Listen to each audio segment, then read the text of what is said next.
There is a moment every night when your yard transforms into something you have never seen. The feeders you filled this morning are visited by birds you do not recognize. The territories you watched collapse during the day reorganize into an entirely different hierarchy. And the birds you know best, the ones who came to your window a dozen times today, vanish completely as if they were never there at all. What happens in your yard between dusk and dawn is not quietness. There is no rest. It is a precise sequence of behavioral shifts so complete that if you could watch it, you would not recognize the same yard. Today we are going to walk through exactly what happens when the sun goes down. You will learn which birds disappear first and why, what arrives in their place, how the nocturnal birds see your yard completely differently than the diurnal ones do, what the research from Cornell and UC Davis has revealed about how birds prepare for the night, and finally, what happens in the hour before dawn that you have never witnessed but that determines everything about the next day. Stay until the end because the last thing we cover is why some birds will sleep in your yard while others will not, and once you understand it, you will never look at dusk the same way again. Number 1.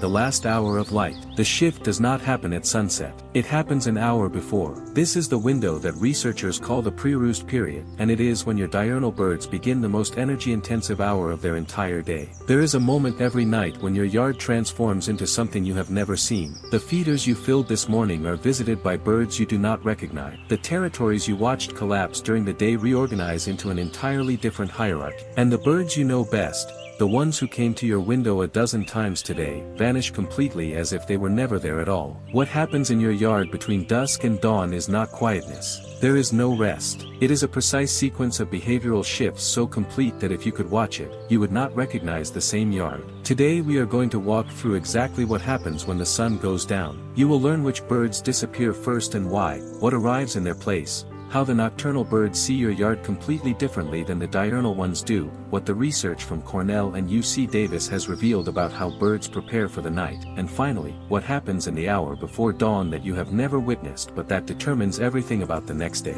Stay until the end because the last thing we cover is why some birds will sleep in your yard while others will not, and once you understand it, you will never look at dusk the same way again. Number 1. The last hour of light. The shift does not happen at sunset. It happens an hour before. This is the window that researchers call the pre-roost period, and it is when your diurnal birds begin the most energy-intensive hour of their entire day. Number 2. The first hours of darkness. The moment true darkness arrives, the birds you know completely vanish. Not because they leave your yard, because they become invisible. A chickadee roosting in a dense spruce is not absent. It is simply no longer available for visual detection. It is also no longer available to predators. What arrives in their place is something different entirely. The nocturnal shift brings birds that were never there during the day, or if they were, you did not notice them because they were behaving like prey animals, staying low, staying hidden, moving only when necessary. The American robins that foraged openly on your lawn in the afternoon disappear into dense cover. But before they do, they engage in a behavior that researchers call the dusk chorus. A sudden burst of vocalizations in the minutes before they roost. The robin does not sing because it is happy. It sings because it is broadcasting its location to other robins. The message is, I am here. I am alive. This roost site is safe. If you are looking for a place to sleep, come here. The shift in your yard's acoustic landscape is one of the most dramatic changes that happens daily, and almost nobody notices it because it happens when most people are inside. The daytime yard is filled with feeding calls, territorial songs, contact notes. The nighttime yard is nearly silent except for the dusk chorus, and then, an hour after dark, the calls of nocturnal species you probably did not know lived in your yard at all. Owls begin to vocalize. Not the great horned owls that hunt far from residential yards, but the screech owls and barn owls that hunt in suburban environments. The eastern screech owl sounds nothing like what people expect. It is not a screech. It is a trill, a sound like an insect. And if you have ever heard it, you have likely heard it without understanding what it was. Number 3. How nocturnal birds see your yard. The nocturnal birds in your yard operate under a completely different visual system than the diurnal ones. This is not a small difference. It is a fundamental difference in how they perceive space and threat and opportunity. Nocturnal birds have rod-dominant retinas, more light-sensitive cells, fewer color cells. They see in grayscale in light conditions that would be complete darkness to you, but they do not see detail the way diurnal birds do. A chickadee can resolve fine detail at the feeder. An owl hunting at night sees movement and shape, not texture. This means your yard looks completely different to the owl than it does to the chickadee. The owl does not see the individual seeds scattered on the ground. It sees the mouse that comes to eat those seeds. It sees the vole that forages in the grass. It sees movement patterns that the daytime birds never detect because those movements only happen in darkness. Research from UC Davis on nocturnal predator-prey relationships has shown that the presence of a hunting owl in your yard triggers a cascade of behavioral changes in the small mammals that live there. The mice and voles shift their foraging patterns. They move more cautiously. They spend less time in open areas. They change their routes through the grass based on where they predict the owl is hunting. The diurnal birds you watch all day never see any of this. They roost in darkness,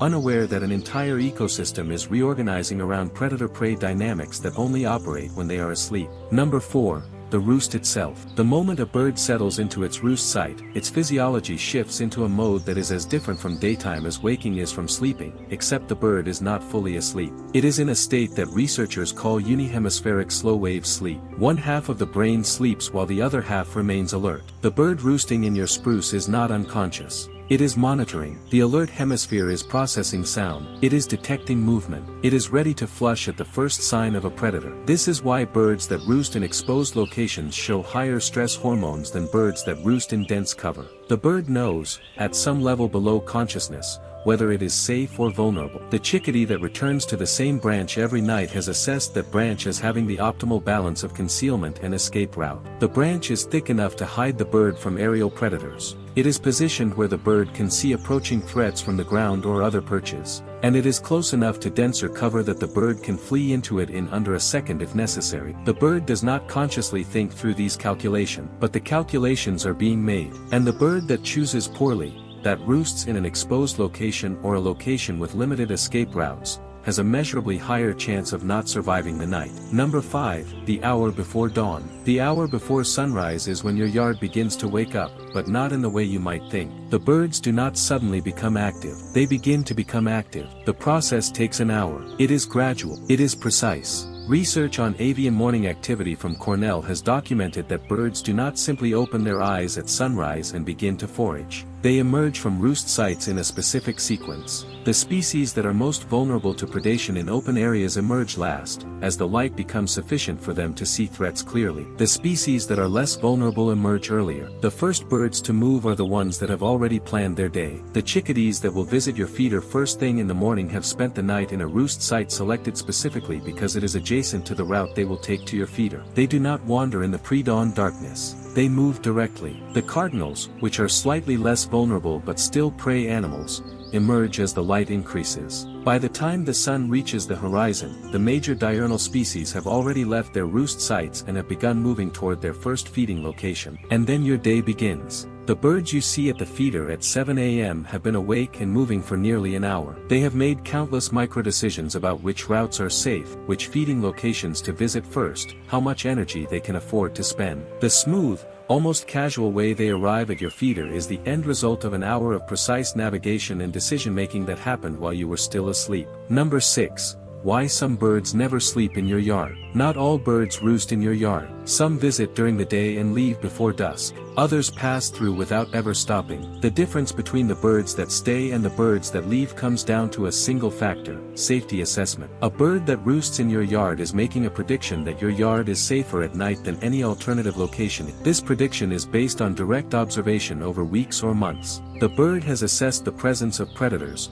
the density of cover, the proximity of escape routes, and it has decided that the cost of staying is lower than the cost of leaving. The bird that does not roost in your yard has made the opposite assessment. It may be passing through. It may be from a population that roosts only in dense forest. Or it may have observed enough predator activity in your yard to determine that it is not safe for sleeping. Once you understand this, you begin to see your yard the way the birds do. The dense evergreen is not just a tree, it is a fortification. The open lawn is not just grass, it is exposure. And the hours between dusk and dawn are not quiet. They are full of the most important decisions your birds make every single day. The next time you notice your feeder empty at dusk, you will know what has happened. Your birds are not gone. They are roosting. They are sleeping with half a brain alert. They are surviving the night. And in the hour before dawn, they will wake and begin the entire sequence again, moving toward your feeder with the precision of birds that have spent the entire night preparing for the moment they arrive.